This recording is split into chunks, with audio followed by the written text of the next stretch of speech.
Massey University has been a principal sponsor of the Central District's Field Days for about 3 years now. And we have Professor of Farm Business Management. Did I get that right? You did. Farm Business Management. This is Nicholas Shadbolt. Hello. Welcome to Undercurrent. Now, why is it important for Massey to have a presence at Field Days? There's a number of reasons. Firstly, agri-food is very much part of our history, who we are, where we've been for many years, and it's really just making sure we have those connections not only to potential students, past students love to visit here, but also the farmers themselves, the agri-businesses, those that actually want to connect with us in terms of finding out what our research is and how relevant it is to their businesses. So the display here just is a sample of some of the things that Massey offers. What is the principal theme of the display? Well, each year a different selection is made of what we do, because obviously you can't put everything into one tent. And so this one is very much around, as I say, the world leaders in agri-food. It's about recognising that we're involved in a variety of different ways. Yes, there's the science, and the science is very important. There's also the business component, and there's actually how the two connect. And there's the whole sort of the stream of servicing industry. So it could be the veterinary, it could be people involved in fertiliser industry. So there's a raft of different ways in which you actually connect through to that agri-food supply chain, taking New Zealand's food from here across to somewhere in the world where our customers are pleased to have New Zealand product. You also get a chance to showcase some of the innovations as well that Massey's come up with for the farm sector. Yes, I mean, if you can display here some of those innovations. The research at a university very much informs our teaching. So people who see the research, see what we're doing, not only can see that in terms of the connection to their businesses, but also potential students can see how they can actually learn from that and take that through in terms of establishing their careers in agriculture. Because one of the thrusts of New Zealand agriculture over, say, the last 5 to 10 years has been, I suppose, the upskilling of the New Zealand farm force, where a lot of traditional farmers are sending their kids to university because they realise that that's where the future lies. Absolutely. I often, when I'm speaking overseas, they're surprised when I tell them at least half of our students go farming. But that is the competitive advantage New Zealand has. It's the fact we have a very well-educated and inquisitive farming population. They want to do better. They're always looking at ways of taking their farms to another level. And Massey, of course, is a good place to start. Now tell me about the One Farm. You're wearing the T-shirt. Tell me a bit about that. Okay, so One Farm came out of a government initiative called the PGP, which is the government working with industry to develop opportunities around research, education. And so there was a dairy PGP that started about 3 years ago, with both Fonterra and Dairy NZ being the industry players in that. And the One Farm was developed as a part of that. So Dairy NZ funded. It's a centre of excellence in farm business management. And it's all about Lincoln and Massey academics working together with other researchers as well to champion farm business management. So our brief is to lift the capability of farm business management amongst ourselves, amongst our students, and also amongst rural professionals and farmers.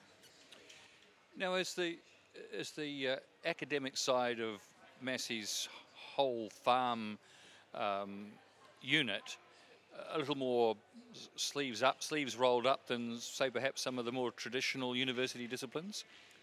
It is an applied discipline, so it's applied science and it's applied business. So yes, we have to cover off on the theory and the science, but we have to be pragmatists. We have to make sure that that we connect to the businesses that are actually making these things happen.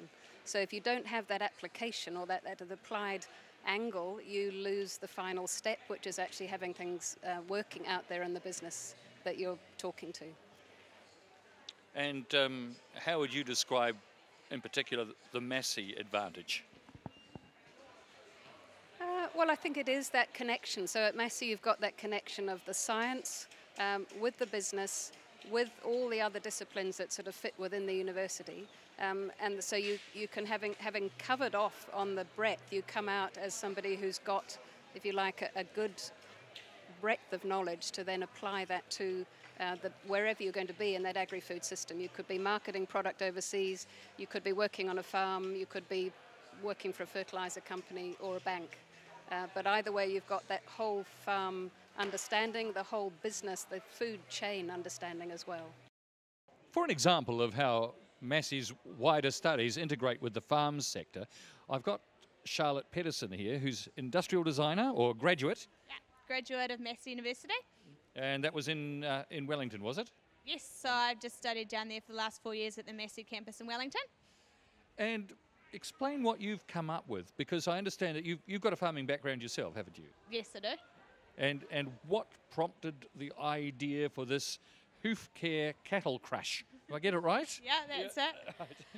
So basically it was working on dairy farms during my holidays. I got to witness firsthand the struggles that farmers have with handling cattle and the way that they're secured and tied up when treating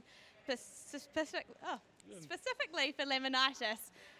Sorry, what was that again? So laminitis is an infection of the cow's feet, which makes it really painful for them to walk, and production goes down, and there's a whole lot of health benefits or health things that go wrong with them. So it was looking at the way that cows are handled and sort of came up with an idea that was more of a modular system so that farmers can customise the way that their cattle crushers are designed and used, and worked with a lot of vets and farmers and owners and just different people that were impacted by the use of these cattle crushers.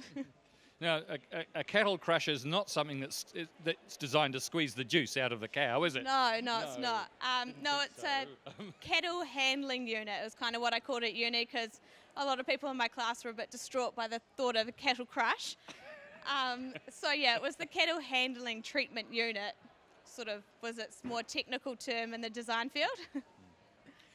So what is unique about this system? So what's unique is that it's a modular system. It can be completely made by two farmers on a farm. They can order it and transport it anywhere they want. So it's got feet that are bolted into the ground at one location. These feet stay there, but you can purchase more feet and they'll be on another pad of concrete in the middle of the farm, and you can transport the frame and the panels quite easily to this other location, set it up, and you're away laughing. And what sort of feedback have you had from the wider farming populace so far? There's been mixed comments, so a lot of people are, because it's made predominantly from rotational model plastic, people are a little bit sceptical about sort of the strength behind, they're quite used to having these big bulky metal contraptions, so going to something that's a little bit more sort of designed, got a bit more elegance, was a little bit hard for some of them, but because there's a lot of sort of younger dairy farmers coming into it, I hate to say, but they're a lot more open to the ideas of innovation and incorporating technology into design in the dairy industry, which is really cool. And the fact that you have a farming background yourself, does that help persuade them at all? Yeah, well, it's quite interesting when you sort of go to them, they're kind of looking at you going, oh, it's a female designer come to talk to us about cattle, which was quite a hard thing to overcome. But once you sort of start talking about what you know and what you've experienced, and you can relate to the issues they've had and how it impacts their farming, they're a lot more open to your ideas because they know that your information that you've got is actually factual and based on experience. In other words, you has farm cred. I has farm cred.